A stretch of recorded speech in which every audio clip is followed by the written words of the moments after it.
for a very long time. I have always known that my parents love my older sister Vicky more than me. She was the planned child while I was the result of an accidental pregnancy. Just 10 months later, they probably didn't even want me, but decided to keep the pregnancy anyway. My mother's parents had passed away before I was even born, but my dad's parents were very much alive, so they took on a significant role in my upbringing. Grandma and Grandpa were the constants in my life, providing the love and support that I often felt lacking from my own parents. I remember so many instances when my parents would leave me behind with my grandparents and only take my sister for trips.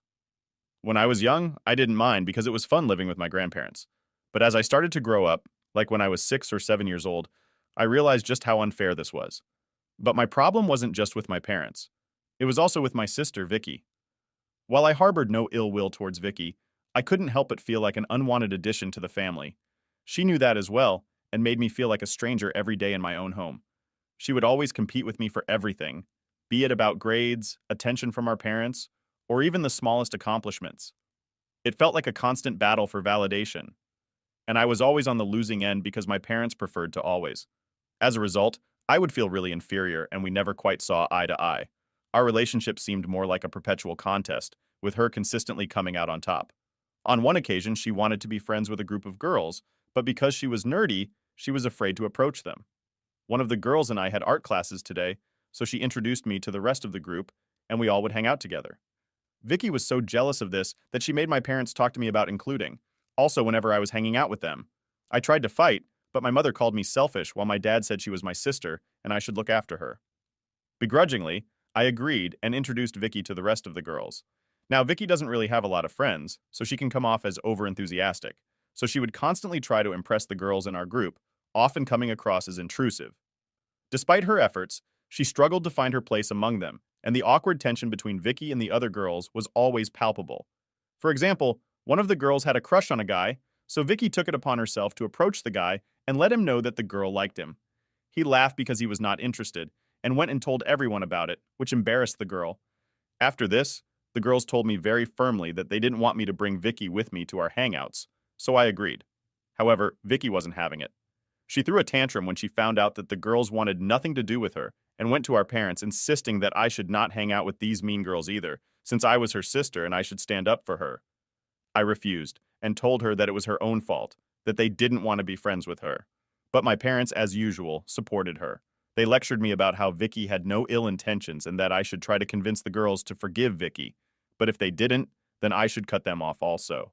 I refused and put my foot down. I liked hanging out with them, and unlike Vicky, I wasn't going to jeopardize my friendship in any way. I told my parents that I had enough, and it wasn't up to me to find friends for Vicky. My parents were pissed and gave me the silent treatment for weeks, but I'm glad I stuck to my guns. This group of girls has continued to be my friends till today, and are basically like my sisters. I have cried with them, laughed with them, shared some of the most meaningful moments of my life. However, at that time it was really hard for me to stand firm in my decision. There were moments when doubt crept in, when I questioned whether I had made the right choice in prioritizing my own happiness over what they wanted. This was not the only reason Vicky grew to hate me. There was also another incident of a boy. She had a crush on a guy and I have no idea about him. He and I would sit together for some classes because we were friends. He tried to ask me out for junior prom, but I declined politely, since I was already going with someone I liked. Later, when Vicky found out, she made a hue and cry about it, telling my parents how I always take things she wants, and that I was knowingly flirting with the guy for months. She called me a bunch of nasty words, which no one should say to their own sister, and told my parents how she wished I was not her sister. My mother sided with her, telling me how it was wrong of me, and that as a sister, I should respect girls' code. I tried telling them that I wasn't even interested in the guy and had declined his invitation, so she was free to ask him if she wanted, but Vicky refused to let it go. Looking back, I think she knew the guy would have rejected her anyway, so she just wanted to take her frustration out on me, since he asked me instead of her. Once my dad took me out for ice cream, telling me that he wanted to spend some father-daughter time with me now. This never happened, so I was really pleased. However, he started asking me a bunch of questions like if me and my boyfriend were being careful, if my boyfriend came from a good family, or if my boyfriend and I ever did drugs. I was taken aback by his line of questioning and asked him what he meant by all this. This is when my dad revealed that Vicky had been making up stories and telling my parents for months that I was doing drugs and drinking alcohol with my boyfriend. This was a complete lie, and I showed my dad my phone for him to verify that Vicky was lying. Later, when my dad confronted her about all the lies, she tried to justify that no one our age just hangs out with a guy and that I was hiding things from everyone. I was so pissed that I yelled at her for trying to make unnecessary drama and told her that it wasn't my fault that she had no one to date, but that she needed to keep her nose out of my business. Vicky didn't like it and punched me. This happened out of nowhere since he had never been physically violent before. My nose started bleeding as I fell down on the ground, clutching my face in pain. My parents rushed me to the emergency room, and all the while they were pleading with me to not file a police complaint against Vicky. They kept saying how it would ruin her life while I was sitting in the back seat clutching my face. Vicky didn't even care, nor did she apologize. Later, when the nurse asked me about the incident, I told her the truth and she called CPS. My parents were furious with me for involving CPS, viewing it as a betrayal of family loyalty in their eyes. Vicky's actions were dismissed as a mere accident, an isolated incident that should not warrant such drastic intervention. They pleaded with the authorities, insisting that Vicky was not a danger to me and that her actions were out of character.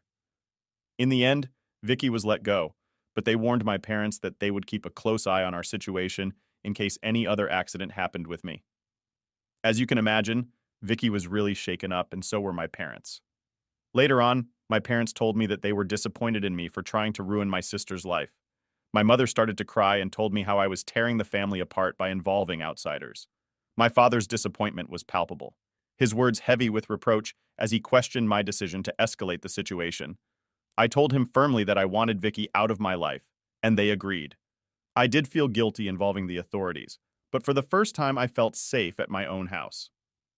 Once Vicky had been formally warned, my parents had a separate conversation with her, and since that day she stopped talking to me altogether. I very much prefer this over her, constantly hovering around me or trying to insert herself into my life. When my grandparents found out about this incident, they asked me to pack my bag so I could live with them for the remainder of high school. They informed my parents, who did not protest much, so I left to live with my grandparents. Unlike my parents' place, I felt safe and loved here. The remaining days of high school went well, and I made lasting memories with my friends. My parents never once visited me or called me throughout all that time. I knew they were happy with their beloved daughter, and so I never tried to contact them, even though it hurt me that they could so easily discard me like I was nothing. When I was graduating high school, my parents only showed up to cheer for Vicky. They didn't even congratulate me or approach me, and it felt like I was just a stranger to them. However, my grandparents were there and scolded my parents for being so blatantly obvious about their favoritism. I don't know what my grandfather told them, but my dad later approached me awkwardly and congratulated me. Later, I found out that I was accepted into a good college with a full scholarship. I was so happy about it because I was dreading asking my parents for any financial help. I informed my grandparents about this, and they offered to take me out to a nice restaurant for dinner after dinner. My grandmother posted pictures of me on her Facebook account, writing a long caption about how proud she was of me for being such an exceptional student. Our relatives soon found out about it, and they chimed in, congratulating me. I guess some of them might have reached out to my parents, who had no idea about all this. Instead of feeling happy about it, my mother called to tell me the next day that Vicky had locked herself in her room crying because she had not been accepted yet by any college. And I was knowingly trying to make my sister feel bad about her grades by talking to all our relatives. She told me how this was all my fault because Vicky was apparently depressed after the CPS incident, and I had pushed her into bad grades. I was so unbelievably heartbroken that my own mother could blame me for such a thing that it was the last time I ever talked with her for a very long time. My grandparents helped me move into my college dorm due to my high school boyfriend's college being far away from me. We had broken up, so I went into college, single and ready to embrace the next chapter of my life, with newfound independence and determination to break up, had been difficult. But I was excited to meet new people. This is where I met Rob. He and I were both freshmen, and we both spent half of our days in the library. Rob was unlike anyone I had ever met before. His quiet demeanor and studio nature mirrored my own, and we quickly found common ground in our shared love for academia. As the weeks turned into months, our friendship blossomed into something deeper, and I realized that I had developed feelings for Rob that went beyond mere friendship. Being an extrovert, I was quite upfront about my feelings for Rob, and I was surprised to know that he felt the same way. We started going out and have been going 8 years strong. My grandparents have met Rob, and they absolutely adore him. I have met Rob's parents, who literally treat me like their own daughter. On occasion, Rob's mother has even confessed to me how she has always wanted a daughter. so she is glad that Rob met a wonderful person like me. To be honest, this is the first time I have been surrounded by family members who like me and don't actually resent me. I have told Rob stories of my childhood growing up, and he listens to me with empathy and understanding throughout these last 8 years. My parents have hardly contacted me except to send me an occasional birthday text if they remembered, but that is it. Recently, Rob and I got engaged. He proposed to me while we were trekking to our usual spot to watch the sunrise. And it was a dreamy proposal. It was so sweet. How nervous he was to pop the question to me. And I had no doubts in my mind when I accepted the proposal. I posted pictures of my engagement on my Instagram and also informed my grandparents about this. They were so happy for me and congratulated us on our future. I guess the news must have spread because my parents called me out of the blue to congratulate me as well. I thought it was just a casual conversation since we had not talked for years. They asked me about my life, my job, my apartment, before my dad asked straightforwardly if he could walk me down the aisle. I was taken aback by his sudden question, since just a few moments ago, he didn't even have an idea about which company I worked in. I told him that I had not thought about it yet. My dad told me how it would be embarrassing if I didn't ask him, and others would question us about it. So it's better if he walked me down the aisle. I scoffed and told my parents I didn't even know if I was going to be inviting them to my wedding, since we had not been in contact. But this pissed my parents off. My mother started to tell me how disappointed she was by my response, emphasizing the importance of family and tradition. She went on to tell me how they would always be my parents no matter what, and that I should let bygones be bygones. Part of me was tempted to listen to my parents and accept my dad's offer because I did want our relationship to be mended. But another part of me hesitated, wary of opening myself up to potential disappointment and hurt again. However, I was going to be entering a new chapter of my life in the few months. So I told my dad that he could walk me down the aisle, and he seemed overjoyed. Now, during the wedding planning, I reached out to my high school girlfriends who I had always stayed in touch with, despite the physical distance that had grown between us due to our careers. I told them how I wanted the gang back together, and that I wanted them to be my bridesmaids. There were a lot of happy tears and congratulations. And without hesitation, they accepted my invitation to be part of my bridal party. Embracing the opportunity to reunite and celebrate this milestone in our lives together, we all planned to go to Vegas to celebrate my bachelorette party, while Rob had a separate bachelorette party with his friends as well. My friends and I posted a bunch of pictures from the party, and overall everyone had a lot of fun.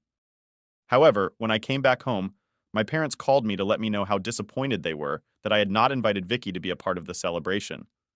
I told them that there was no way that I would have involved Vicky in my bachelorette party, and that I didn't want it to be a part of my life. This took my parents by surprise, and they asked me what I meant. So I clarified that Vicky's actions, particularly her history of deceit and betrayal, had left me deeply wounded and mistrustful of her intentions. I couldn't fathom inviting her to such an intimate and joyous occasion as my bachelorette party, knowing that her presence would only cast a shadow over the festivities. I also informed my parents that this was also why she was not invited to my wedding. Hearing this, my parents lost it. They went off about how I had no right to exclude my sister from my wedding, and how it was my duty as her sister to include her in such important events. They told me that Vicky had been looking forward to meeting me after she found out that I was getting married. I was confused, and I asked my parents what gave her that idea, since we had not even talked to each other for such a very long time. But my parents brushed my concerns aside, saying, "This is not how sisters behaved with each other. I understand where you're coming from," I told them. "But you have to understand that my relationship with Vicky is complicated.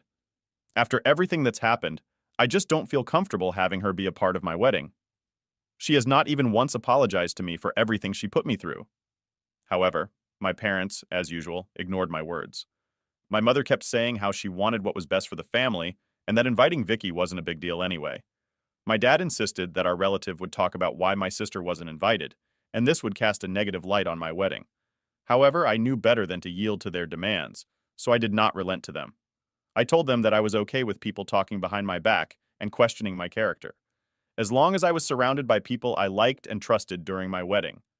My mother then asked if my fiancé would be okay with this, and went on to tell me how my in-laws were going to judge me for being so unbelievably cruel as to exclude my own sister from my wedding. I laughed and informed my parents that my fiancé and in-laws knew about my family dynamics, and none of them would even care if Vicky was present or not. They urged me to reconsider, emphasizing the importance of family unity and forgiveness, but I remained steadfast in my resolve, unwilling to compromise my own sense of well-being for the sake of appeasing others. In the end, we agreed to disagree. each of us holding on to our own perspectives, and my parents told me how they needed to think things over, and we ended our conversation there. I didn't inform my grandparents about this as I felt a bit guilty for standing up to my parents, and they completely have my back. My grandparents told me that I should not force myself to invite anyone I didn't want there, and that my parents were, as usual, trying to guilt trip me. Since this conversation, I have been feeling a bit better about my decision and got distracted with my wedding planning.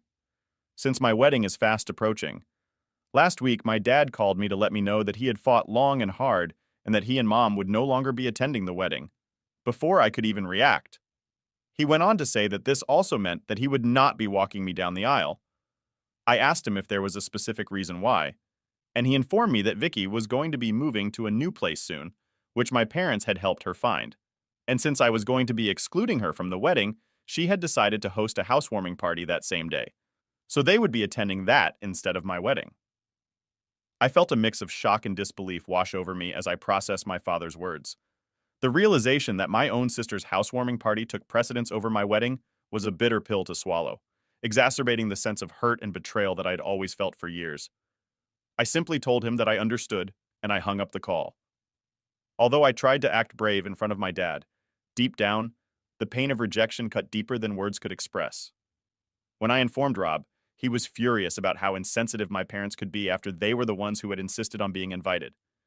He was the one who gave me the idea that I should ask my grandfather since he and his grandmother were basically there in my life more than my parents.